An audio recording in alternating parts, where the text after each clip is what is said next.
right? So-called blacks and Hispanics and Native Americans have offered unto strange gods. How you doing, brother? What's your nationality? So-called African American. Now, African American, that name, right? That term. Who gave us that term? You said what? The government. You come up, brother. I can't really hear you. The government. The what? The government. The government? All right. Who runs the government? What nation of people? You can say it. The white people, right? So the so-called white man gave us that term, that name, African American. Now, when you look at the name African American, those are two different names of two different white people. Leo Scipius Africanus was a Roman general that conquered the land of Ham, which is what people call Africa now. And Amerigo Vespucci, he was an Italian map maker that mapped out the Americas, right? So those are two different white men, right? That they combined and gave you that term. Now, you're basically calling yourself after a white man, but are you a white man? No, right? So when you say I'm African American, you're basically saying that I'm a white man, right? Because you're naming yourself after a white man. That's not our true name. God, out of the Bible, right? God, the Most High God, he wouldn't call us African American. When you open up the Bible, you're not going to find the term African American, right? So we got to understand and learn who we truly are according to God, not what man says, not what the white man says, but what God says, right? So let me get 1 Kings 9 and 7. Book of 1 Kings, chapter 9, verse 7. Then will I cut off Israel out of the land which I have given them, and this house which I have hallowed for my name will I cast out of my sight. And Israel shall be a proverb and a byword among all people. Shall be a what? Shall be a proverb and a byword among all people. So the Most High God said here that he's going to cast Israel out of his sight, right? And his people, he's going to send them away, and they're going to be called a byword and a proverb among all people, right? So what's a proverb is a wise saying. Like they say all Hispanics eat plátanos. That's all they like, plantains. Or all so-called black people, they eat fried chicken. That's fried chicken and watermelon. That's all they like, right? That's a wise saying. That's a proverb, right? And a byword is what? A byword. If I call you a byword, I'm calling you out of your name, right? Like that's a word that you go by now, right? So God is saying that my people, Israel, now today, they're going to be called words that are not them, that are not their names. They're going to be, there's going to be wise sayings about them that's not true, right? Because it's not true that so-called all black people like watermelon and fried chicken. That's not true, right? And that Hispanics, all they like is plantains. That's not true, right? So these are things that happen to us because the Most High God cast away his people, right? Let me get Jeremiah 17:4. The book of Jeremiah, chapter 17, verse 4. And thou, even thyself, shalt discontinue from thine heritage. From thy what? From thine heritage. No religion. From thine heritage that I gave thee. And I will cause thee to serve thine enemies. To serve what? To serve thine enemies in the land which thou knowest not. For ye have kindled a fire in my anger, which shall burn forever. So the Most High God said Israel will be cast out of his sight, right? And they will discontinue from their heritage, not religion, right? Not religion, but their heritage, who they truly are, their inheritance, right? Their nationality, the way they dress, the way they eat, their laws, right? Their culture. They're gonna discontinue from all that. So when God said they will be called a byword, these bywords are so-called African American, right? Haitian, Dominican, Puerto Rican. These are all words that were put on us by the so-called white man, right? And God said in Jeremiah 17:4 that we will discontinue from our heritage and serve our enemies. Now, let's see who we served in this land that we know not. What's that? I'm trying to get that post. Here you go. So, who did we serve, brother? When it says, and thou shalt serve thy enemies, who did we serve? The what? Right, we should serve God, but I'm saying on the earth, right, as people. It said, thou shalt serve thine enemies in a land which thou knowest not. So the transatlantic slave trade, who did the so-called blacks, Hispanics serve in this land? Right, who did we serve? As in, who was we bondage to? Who was we servants to? Who were we slaves to?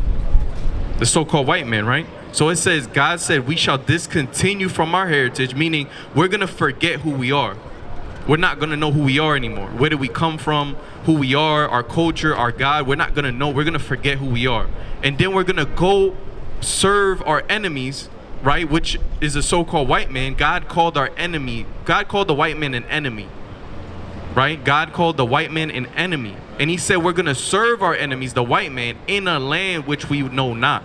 Meaning this land, America, which we're in right now, we didn't know this land when we came to it on the slave ships. We didn't know. This land was foreign to us. We've never been here before, right? So that's what God is saying. And now we're being called bywords. Now our nationality has been changed a plethora of times, different times. Now we have no recollection of who we are in this day and time. And that's all because we didn't serve God the way we needed to, right? Let me get Lamentations. You can put that down. Let me get Lamentations 1 and verse 14. Let me get Deuteronomy 28 and verse 15.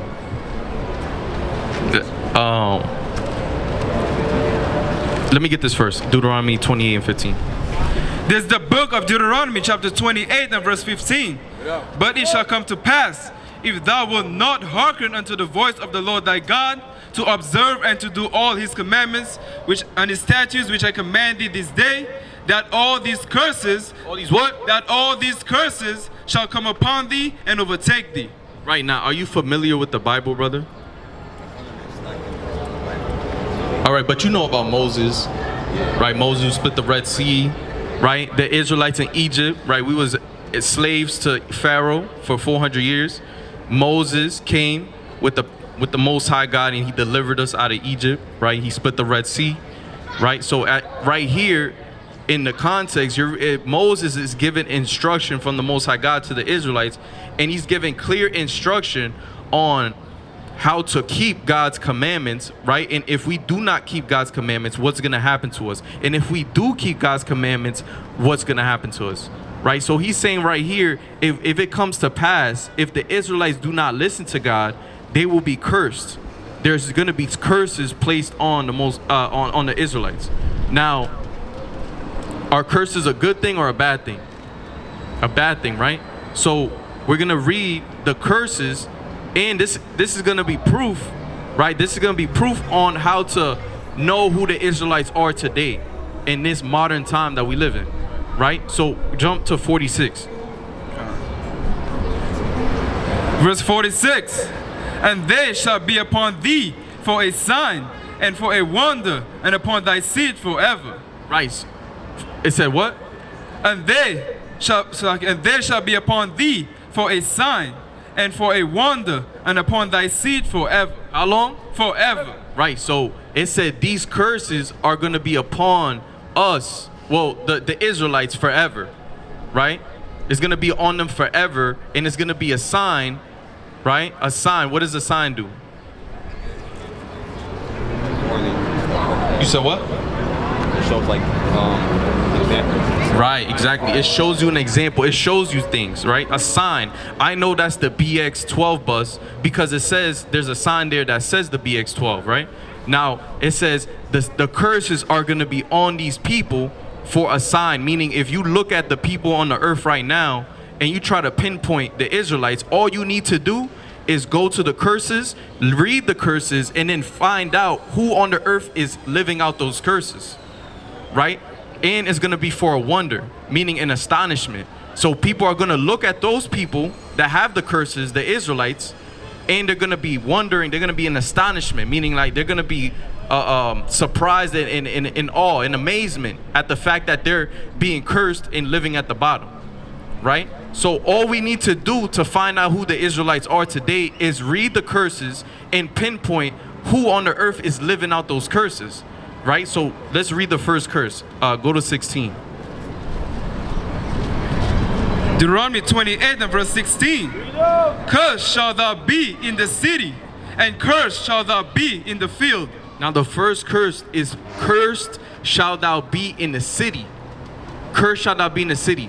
Now when you go to Chicago, LA, Seattle, when you go to New York here, or you go to Baltimore, or you go to any city in the world, how are we living in these cities? Like what condition are we living? Are we living good or are we living bad? We're living bad, right? We're living in the slums, in the ghettos, at the bottom, in the projects. We got rats and we got roaches, right? We struggling to make ends meet, right? We could barely afford things, right? We eat the worst foods, right? We're among all McDonald's, the Wendy's, the fast food. We are cursed in the cities, right? Everywhere you go, we're living at the bottom. We have we taking the bus, right? Public transportation. Everything's cursed for us, right? We're getting shot down in the streets, right? We're getting oppressed by the white man's police force, right? Anywhere we go, we're looked at as odd, as strange, that like we don't belong here, right? So that's cursed in the cities. And it says what? And read that. Cursed shall thou be in the city, and cursed shall thou be in the field. Right, cursed shall thou be in the field. Right, like we brung out earlier, we went through the transatlantic slave trade. Right, and that wasn't the only slave trade that we've been through.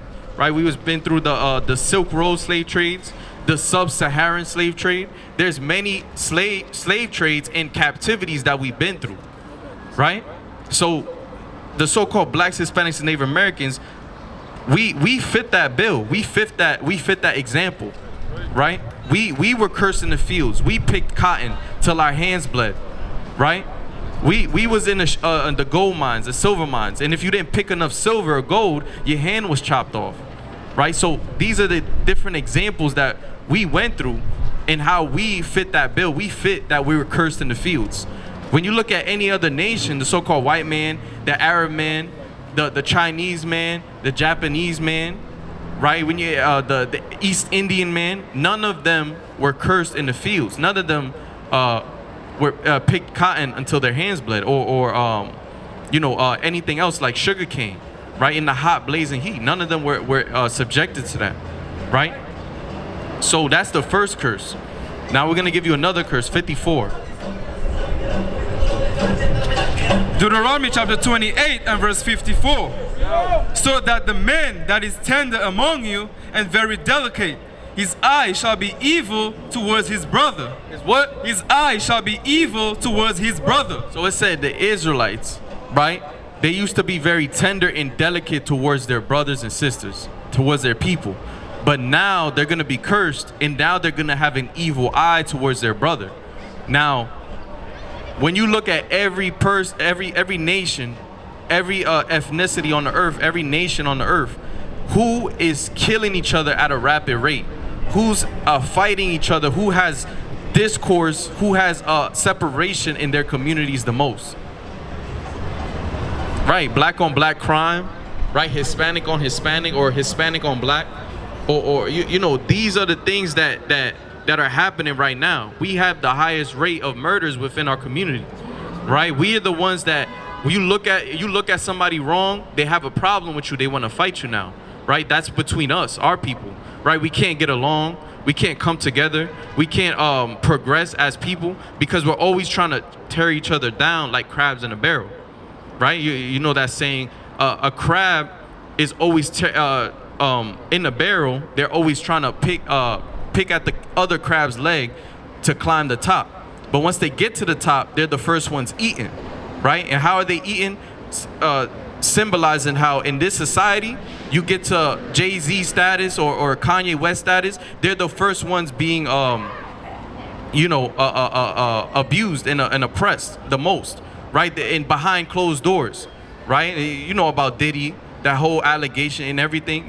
Behind closed doors, if you're the first one to reach the top, you're gonna be eaten alive by the so-called white man in his society, right? And that's what happens to our people. We're always trying to bring each other down, right? That's the evil eye that the Most High has put upon us. That evil eye that we want to tear each other down any chance we get. You know, we don't have brotherly love, right? Read. His eye shall be evil towards his brother, and towards the wife of his bosom, and towards the remnant of his children, which he shall leave. Which he shall what? Which he shall leave. And then it says the man, he's gonna have an evil eye not just towards his brother, but his wife, right? You got domestic violence within our relationships in our communities, right? We have the highest rate of domestic violence. That's why you see baby mother, baby father drama, right? You see a so-called a black woman walking down the street with 3 children by herself. She's a single mom. There's so many examples of brothers being raised in single mom households, right? You got the white man tearing down our dynamic, the nuclear family, right?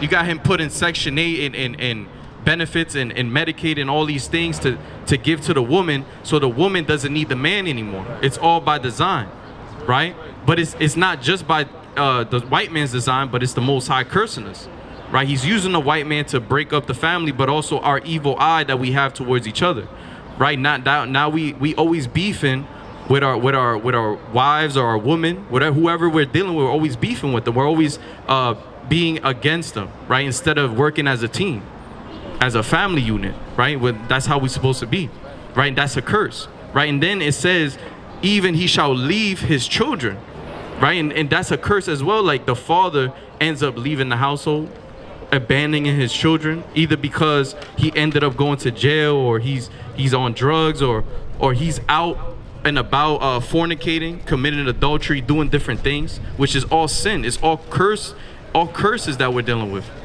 right? Now we're gonna show you now doesn't that fit the bill? Doesn't that fit us? Like you don't see the so-called white man walking down the street. You see him with his family, right? The white woman, you're not gonna see a white woman alone with her child. You're gonna see the white man right next to her, walking down the street with him, right? So you don't see that. The Chinese man, the Arab man, you don't see that in their communities. You see that in our communities, right?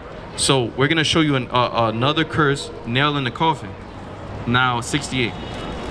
Deuteronomy chapter 28 and verse 68.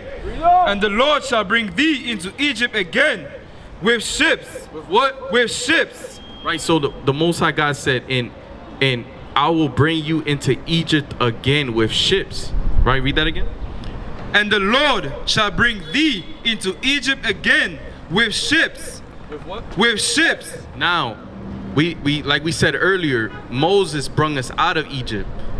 By the hand of the Most High, he delivered us out of Egypt, right? He split the Red Sea. We, at this period of time, we were outside of Egypt, right?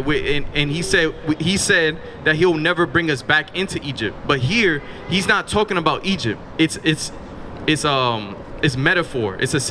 He's symbolizing. The Most High God speaks in codes, right? The Bible is not a straightforward book. You have to decode it. It's like you have to understand what he's really saying or what he's alluding to, right? So right here, he's not trying to say, he's not saying physical Egypt, because Egypt is a word that means something else in the Hebrew, right? So we're going to read that. Exodus 22.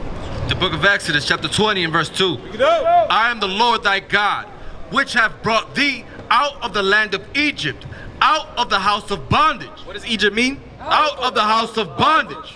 Right, so Egypt in the Hebrew means Mizraim, which translates to house of bondage. So Egypt, when he says, and I will bring you back into Egypt with ships, he's not talking about physical Egypt. He's talking about being in bondage, right? Being in slavery. I will bring you back into slavery again, right? Because we just got out of Egypt after 400 years of slavery. Right. So he's basically saying, look, I'm gonna put you back in the same condition you was in Egypt, somewhere else, with ships. So when you look at the transatlantic slave trade in history, you've seen that we was transported from the west coast shore of Africa on slave ships. You see the schematics of the slave ships right here. We was packed like sardines, right? So we was packed in those slave ships, right? On top of each other, all kinds of stuff, right? Committing suicide, jumping off board, right? So that's what we went through. That's what that's alluding to. That's alluding to us going back into slavery on slave ships, right? And you can agree that happened to us, right? Right? So read on. And the Lord shall bring thee into Egypt again with ships, by the way whereof I spake unto thee. Thou shalt see it no more again. And there he shall be sold unto your enemies. Unto your who? Unto your enemies. Now who's our enemies, brother? Who's our enemies? In this world. Right here it said we shall be sold to our enemies. Who's our enemies? Remember we read in Jeremiah 17:4, and thou shalt serve thy enemies. Who's the most high God saying, calling enemies? The white man, right? The so-called white man. So it says we shall be sold to our enemies, right? So once we got off those slave ships here in America, we were sold to the so-called white man, right? There's a Salaki, put that poster out again. Yeah.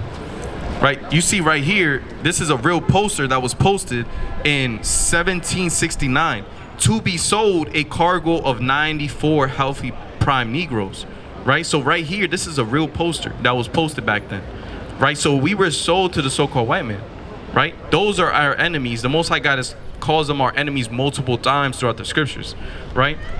Read. And there he shall be sold unto your enemies for bondmen and bondwomen. Slave men and slave women. Read. And no man shall buy you. And no man shall buy you is alluding to we're not going to be saved out of that situation. Just like we were saved with Moses out of Egypt, he's saying this time no one's going to save us out of this situation. No one's going to free us like Moses did. So that's what he's saying right there. So now we just read to you 3 curses, right? And all of them are, you would agree that all of them pertain and allude that we, the so-called blacks, Hispanics, and Native Americans would be the Israelites, right? Right? So you agree with that, brother? Do you see how we know that we're the Israelites? By the curses. We know that who's living on the earth right now, we fit that bill. We fit that example. No one else is living like that but us.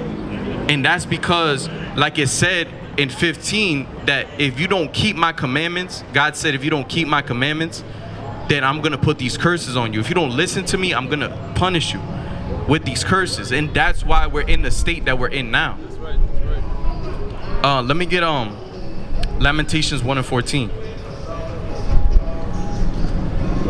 You got to go soon, brother? Hold on, brother. Let me bring out one more precept. One more. And then we're going to give you a flyer. All right? Book of Lamentations, chapter 1, verse 14. No. The yoke of my transgressions is bound by his hand. By his what? By his hand. They are wretched and come up upon my neck. He hath made my strength to fall. The Lord hath delivered me. The Lord who? The Lord hath delivered me into their hands, from whom I am not able to rise up. Right, you heard that, brother? It said, the yoke of my transgressions. Yoke is that metal collar. Is that you know how they put us in slavery. That yoke of our transgressions is bound by the Most High God's hand. He had delivered us onto the enemies. He has made our strength to fall. It's all by the Most High God. Now we got to understand that, right? How we're the Israelites and how we got into this situation, this predicament, and we got to understand how do we reverse that? How do we make things right with the Most High God? Now, what do you think we have to do to make things right with the Most High God? Do what he says by his commandments. You said what? Do what he says by his commandments. Right. Do what he says by keeping his commandments. That's how we do it. That's how we reverse things. That's how we get on the right track with the Most High God. That's how we start breaking out of these curses. Right? That's how the Most High God starts having mercy and grace on us. Right? One more precept. Let me get Psalms 111 and 10. The book of Psalms, chapter 111, verse 10. The fear of the Lord is the beginning of wisdom. A good understanding have all they that do his commandments. That do his what? That do his commandments. His praise endureth forever. Right. So those that keep God's commandments, they have a good understanding. The fear of the Lord is the beginning of wisdom. You fear God by keeping his commandments. Because if you do not, the Most High God is going to give you up to your destruction. He's going to destroy you. In the day of the Lord, when Christ cracks that sky open and Christ, the Son of God, comes back, right? He's going to kill the people that did not follow the Most High God's ways, that did not keep his commandments, right? So you got to understand, brother. Do you know any commandments? You don't know any commandments? It would behoove you to understand the commandments right now, brother. That's right. It would behoove you to, come back and just stay for 5 more minutes just to learn some commandments, brother. Right. Because that's your life right there on the line. That's right. Like if you leave here right now, you may never hear this again, right? If you don't open up the QR code and scan the videos, to see the videos and learn more, you might never have a chance again to learn the commandments. You said what? You have a Bible? Is it a King James? Is it King James? No, it just says Holy Bible. All right, brother. Well, try to get a King James Bible, brother. So if it's not King James, make sure it's King James. But if not, try to get a King James. Now, brother, you got to understand the commandments, right? So, like it said, how you reverse these curses is you got to keep the commandments. The commandments is like the Sabbath. Today is the Sabbath, brother. So you got a precept for you. You got one verse for you. All right. Exodus 20:6, and showing mercy unto thousands of them that love me and keep my commandments. So he'll show mercy unto you, brother, if you keep his commandments. So you got to understand what the commandments are. Like today was the Sabbath, right? You can't eat pork, shrimp, crab, lobster. That's right. That's right. Those are all. That's the dietary laws, right? You got to wear your fringes, right? That's a law that the Most High God gave us, to have on our garments, right? So the Most High God has given us various laws to keep. So you gotta know them and learn them. All right. So I know you gotta go, brother. Check out the flyer, brother. Don't forget, right? Check out that flyer, and come back to the Most High God and start reversing the stuff that we going through, right? Start keeping the commandments. Right, fearing the Lord. All right, brother. Now, real quick before you go, what's your true nationality according to God? Judah. Right. You are an Israelite from the tribe of Judah. That's right. Right. So you are Israelite, brother. You understand that? You're not African American no more. If somebody asks you what's your ethnicity, don't say African American, because you're not. That's not who you truly are according to God. God didn't call you African American. God called you an Israelite. All right. From the tribe of Judah.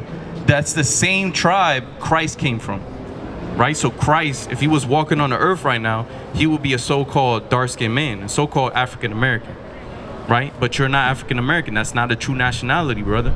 You're an Israelite, all right? So remember that, okay, brother? Israelite, all right? All praises. Come on. You have a good one, brother, all right? Check out that flyer. All right, let me go to Romans. Let's go to Romans 13 and 11, and let me get Ezekiel 37, chapter 37, verse 1. See, you got examples like these. Our brothers are, I don't even know. He might be strung out on drugs. That's the estate of our people, that we're destroyed. These are the curses that we're living. That's being cursed in the cities. Right, we're cursing the cities, like the brothers out on the ground, on concrete. We don't even know if he's conscious anymore, if he's unconscious. We don't know if he's, God forbid, if he's dead right now. We don't know what's going on, because our people, these damn so-called white men, have our people destroyed. Right, the Most High God has cursed us. Right, the Most High God has cursed us. These so-called white men love to see our people laid out on the ground, possibly dead. The so-called white man loves to see the destruction of our people, right? Let me get this. Yeah, Romans 13:11. Romans chapter 13, verse 11. And that, knowing the time, that now it is high time to awake out of sleep. Out of what? Out of sleep. What must we do? Awake out of sleep. Right, the so-called blacks, Hispanics, and Native Americans need to awake out of sleep because we're living in the end of the world. We're living in the end of times, right? There's a lot of things happening that the Most High God is bringing judgment on the earth, right? Our people need to wake up and understand what's going on the earth, right? Because all this destruction is coming near. It's coming near to you. The Most High God is not playing with the inhabitants of the earth, his people. He's not playing with nobody, right? Let me get Zephaniah 3 and 5. The Most High God is not playing with the people on the earth, and especially his people. It says judgment shall start at the house of God first. So if you think just because you're his people you're going to escape the judgment, no. The Most High God is coming for you first. So-called blacks, Hispanics, and Native Americans, right? Our people need to repent and come out of the ways of America, the ways of Babylon, right? That's that wine that got them drunk, right? That got them in a coma, right? They're asleep right now. Our people need to wake out of sleep, out of that coma. Right, bring this out. Zephaniah chapter 3 verse 5. The just Lord is in the midst thereof. He will not do iniquity. Every morning doth he bring his judgment to light. Every what? Every morning does he bring his judgment to light. Right, every morning, every day, the Most High God is doing something on the earth, and he's bringing that judgment on the earth. He's increasing the plagues, the famine, the sword. He's increasing all the prophecies are coming to pass more often. Everything's aligning, and the Most High God is bringing this world to an end, right? He's bringing this chapter to an end, which is the end of the world is Esau, right? He's bringing the so-called white man's reign and rulership to an end. In this world, this land, America, is going to be destroyed. This land it has nuclear fire coming, right? Bring this out. Ezekiel chapter 37 and verse 1. The hand of the Lord was upon me, and carried me out into the spirit of the Lord, and set me down in the midst of the valley which was full of bones. Verse 2. And caused me to pass them round about, and behold, there were very men in the open valley, and lo, they were very dry. Lo, what? And lo, they were very dry. Very what? Very dry. What's our people? Very dry. Right, our people are spiritually very dry, right? They're dried out, like a dry cranberry, right? Like a dry corpse, right? They're walking dead, right? We see the walking dead walking up and down the street, right? Our people are without wisdom, knowledge, and understanding, right? Keep reading. Verse 3. And he said unto me, Son of man, can these bones live? And I answered, O Lord God, thou knowest. Again he said unto me, Prophesy upon these bones, and say, prophesy and say unto these bones, and say unto them, O ye dry bones, hear the word of the Lord. Hear the what? Hear the word of the Lord. Hey, and that's what we're doing. We're out here on a Shabbat, on a Sabbath, trying to tell our people, right? Trying to bring the sheep back to the fold, right? And hear these words and understand the wisdom of the Most High God, right? The fear of the Lord, right? Which is the beginning of wisdom. Our people are without wisdom. That's why they're all dried up. That's why they're in the congregation of the dead. Let me get Proverbs 21:16. Our people are in the congregation of the dead, right? That's why they started that series with the walking dead. Our people are the walking dead. Right? They have no wisdom, knowledge, and understanding. They're spiritually asleep. They're in a coma right now. And we're trying to wake them up out of that coma. Bring this out. Proverbs chapter 21 and verse 16. The man that wandereth out of the way of understanding shall remain in the congregation of the dead. Shall what? Shall remain in the congregation of the dead. The man that wandereth out of the way of understanding, he shall remain in the congregation of the dead. Right? And what's the way of understanding? Like we read in Psalms 111 and 10, a good understanding have they that keep his commandments. Right? So if you don't keep in the commandments, you're spiritually dead and you have no understanding.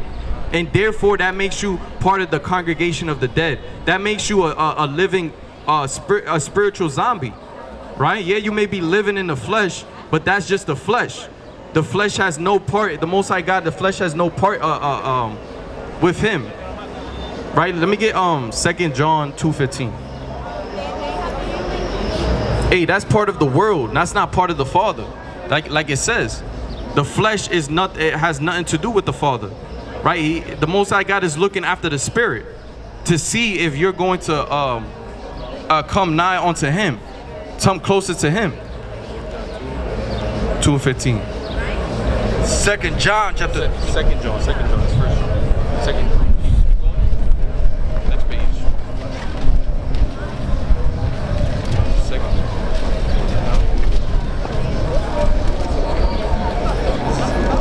I mean, 1 John 2:15. 1 John, right here. 1 John 2:15.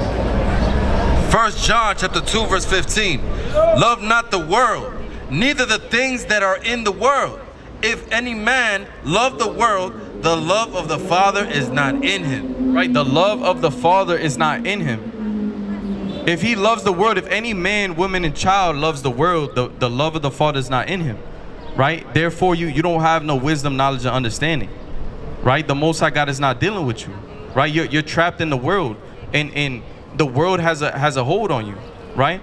Let me get 2 Esdras 4:1.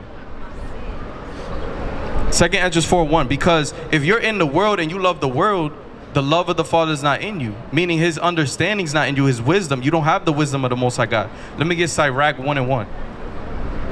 You don't have the understanding of the Most High God, so then how can you gain wisdom? You can't, because you're dead. You're spiritually dead, right? Read. 2 Ezra chapter 4 and verse 1. And the angel that was sent unto me, whose name was Uriel, gave me an answer, and said, Thy heart have gone too far in this world. Thy what? Thy heart has gone too far in this world. Right, and that's our people.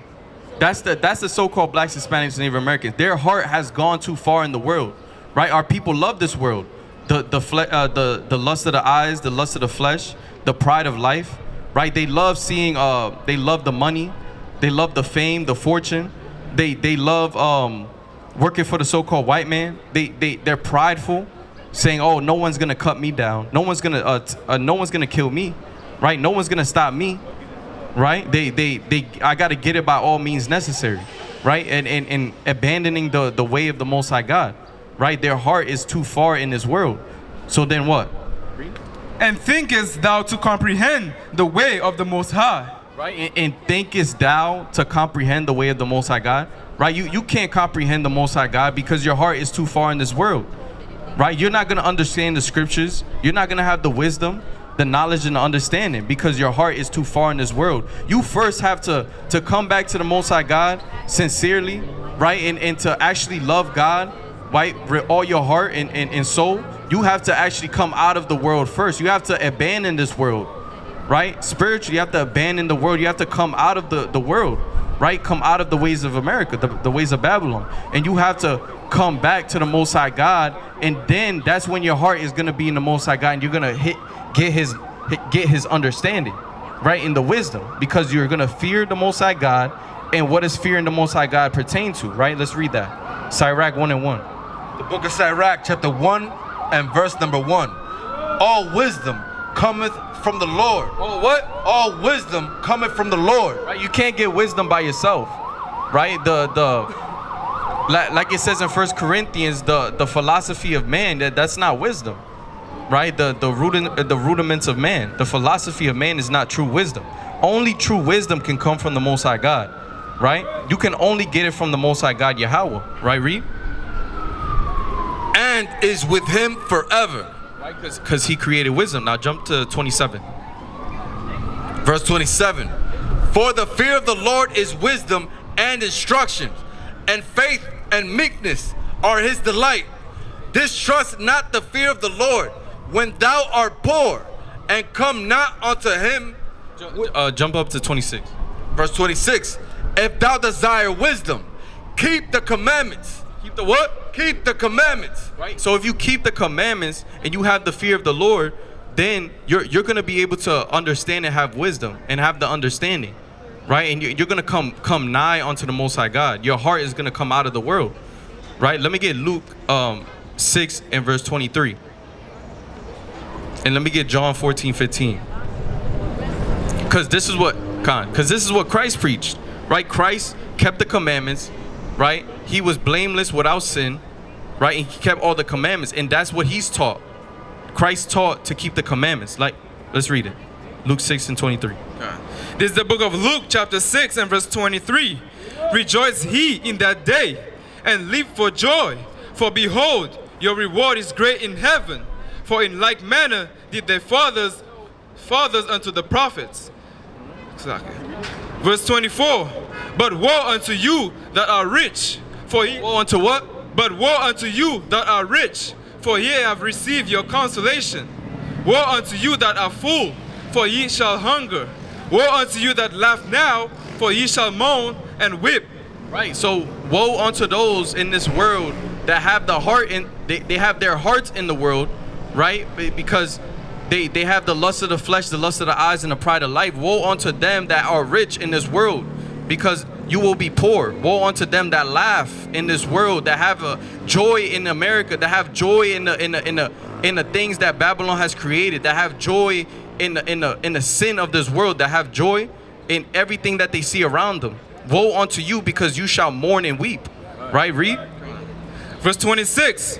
Woe unto you when all men shall speak well of you, for so did their fathers to the false prophets. Right. So woe unto those that are spoken well of in this world, right? All the celebrities, right? The commanders, right? Trump, all these different officials, right? They're all spoken well of by the media, by the inhabitants of America, by the world. They're all spoken well of. But woe unto you, because they're gonna be destroyed at the end of the day, right? Jump to 43. Okay. Verse 43. For a good tree bringeth not forth corrupt fruit, neither doeth a corrupt tree bring good fruit. Right. So, a good tree doesn't bring corrupt fruit, right? A bad tree bringeth forth corrupt fruit. Right, read. For every tree is known by his own fruit. For of thorns men do not gather figs, nor of a bramble bush gather they grapes. A good man out of the good treasure. Jump to 45. Come on, verse 46. Come on. Verse 46. And why call he me Lord, Lord, and do not the things which I say? Right. So Christ right here is saying, why call ye me Lord, Lord, and do not the things which I say? And what is Christ saying to do? Right, read.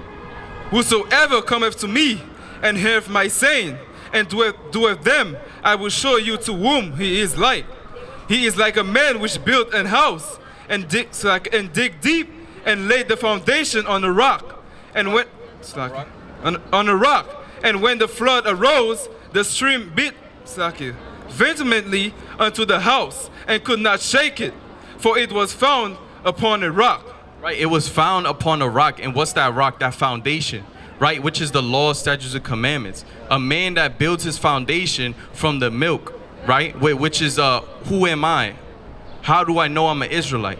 Right? The curses, right? The prophecies about how we know we're the Israelites. The law, statutes, commandments, right? That's what Christ taught. He taught the foundation is you knowing you're an Israelite and keeping the commandments, right? Let's get John 14:15. Book of John, chapter 14, verse 15. If ye love me, keep my commandments. Well, what color letter is that? Red letter. Read again. If ye love me, keep my commandments. Keep my what? Keep my commandments. So you read again and again throughout the scriptures that if you fear the Lord, it like people saying, oh, I love God. Like God is in my heart. I have a relationship with him.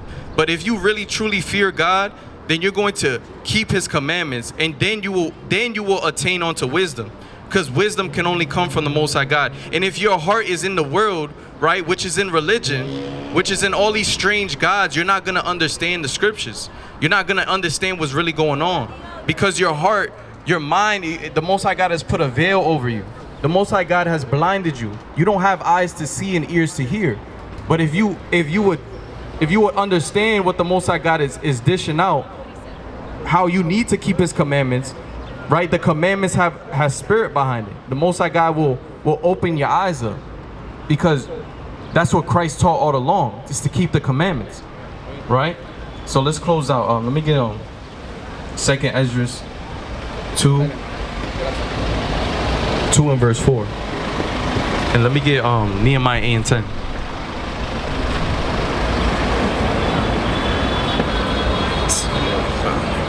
2 Ezra chapter 2 and verse 4. But what shall I... Second Ezra.